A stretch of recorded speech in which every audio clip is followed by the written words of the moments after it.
नमस्कार दोस्तों, स्वागत है आपका हमारी एक नई वीडियो में जिसमें हम आपके लिए लेकर आए हैं सोमवार की व्रत कथा। इस चैनल में हम आपके लिए कुछ ज़रूरी वीडियो लेकर आते हैं जिससे आपको कई प्रकार की जानकारियाँ प्राप्त होती हैं। सोमवार की व्रत कथा। एक समय की बात थी, किसी नगर में एक साहूकार रहता था। उसके घर में धन की कोई कमी नहीं थी, लेकिन उसकी कोई संतान नहीं थी। इस कारण वह बहुत दुखी था। पुत्र की प्राप्ति के लिए वह प्रत्येक सोमवार व्रत रखता था और उसकी पूरी श्रद्धा के लिए शिव मंदिर जाकर भगवान शिव और पार्वती जी की पूजा करता था। उसकी भक्ति देखकर एक दिन माँ पार्वती प्रसन्न हो गई और भगवान शिव से उस साहूकार की मनोकामना पूर्ण करने का आग्रह किया। पार्वती जी की इच्छा सुनकर भगवान शिव ने कहा कि हे पार्वती, इस संसार में हर प्राणी को उसके कर्मों का फल मिलता है और जिसके भाग्य में जो हो उसे भोगना ही पड़ता है।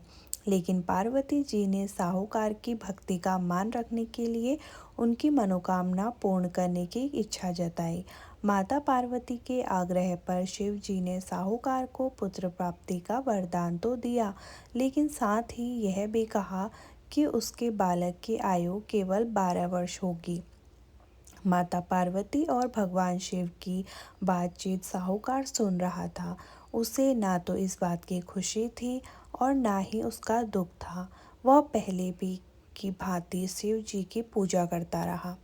कुछ समय के बाद साहूकार के घर पर एक पुत्र ने जन्म लिया। जब वह बालक 11 वर्ष का हुआ तो उसे पढ़ने के लिए काशी भेज दिया गया। साहूकार ने पुत्र के मामा को बुलाकर उसे बहुत सारा धन दिया और कहा कि तुम इस बालक को काशी विद्या प्राप्ति के लिए ले जाओ और मार्ग में यज्ञ कराना, यहाँ भी यज्ञ कराओ। वहाँ ब्राह्मणों को भोजन कराते और दक्षिणा देते हुए चल पड़े।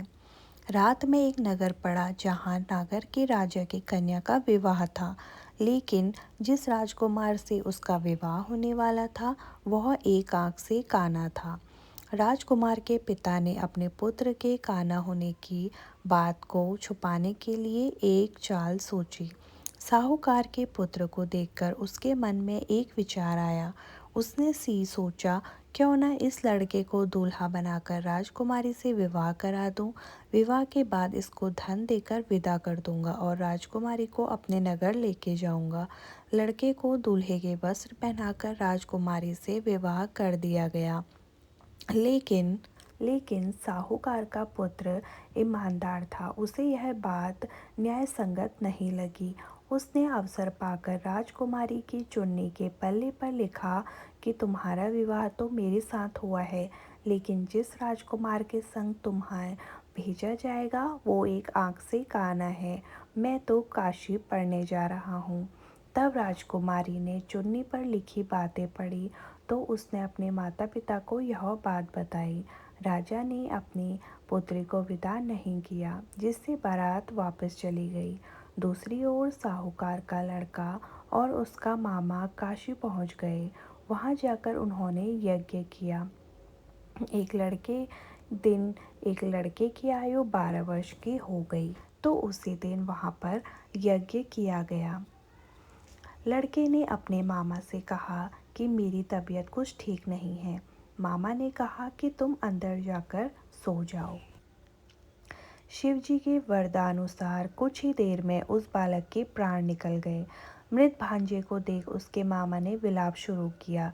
संयोगवश उसी समय शिवजी और माता पार्वती उधर से जा रहे थे। पार्वती ने भगवान से कहा, स्वामी, मुझे इसके रोने का स्वर सहन नहीं हो रहा। आप इस व्यक्ति के कष्ट को अवश्य दूर करें।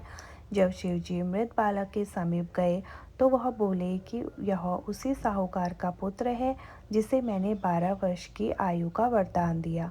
अब इसकी आयु पूरी हो चुकी है। लेकिन मातृभाव से विभोर माता पार्वती ने कहा कि हे महादेव, आप इस बालक को और आयु देने की कृपा करें, अन्यथा इसके वियोग में इसके माता पिता की तड़प तड़प कर मर जाएंगे। माता पार्वती के आग्रह पर भगवान शिव ने उस लड़के को जीवित होने का वरदान दिया। शिव जी की कृपा से वह लड़का जीवित हो गया। शिक्षा समाप्त करने के बाद लड़का मामा के साथ अपने नगर की ओर चल दिया। दोनों चलते हुए उसी नगर में पहुंचे जहां उसका विवाह हुआ था। उस नगर में भी उन्होंने यज्ञ का आयोजन किया। उस लड़के के ससुर ने उसे पहचान लिया और महल में ले जाकर उसकी खातिरदारी की और अपनी पुत्री को विदा किया। और इधर साहूकार और उसकी पत्नी भूखे प्यासे रहकर बेटे की परीक्षा कर रहे थे।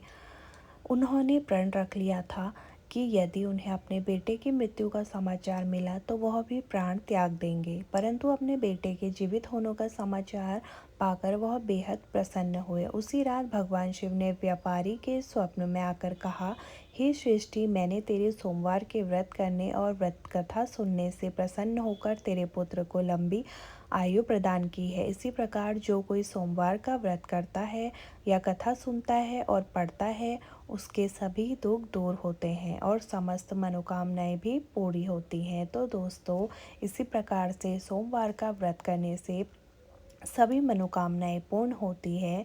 तो मिलते हैं एक अगली वीडियो में। अगर आपको हमारी ये वीडियो पसंद आई हो तो प्लीज़ लाइक, शेयर और सब्सक्राइब ज़रूर कीजिए। धन्यवाद।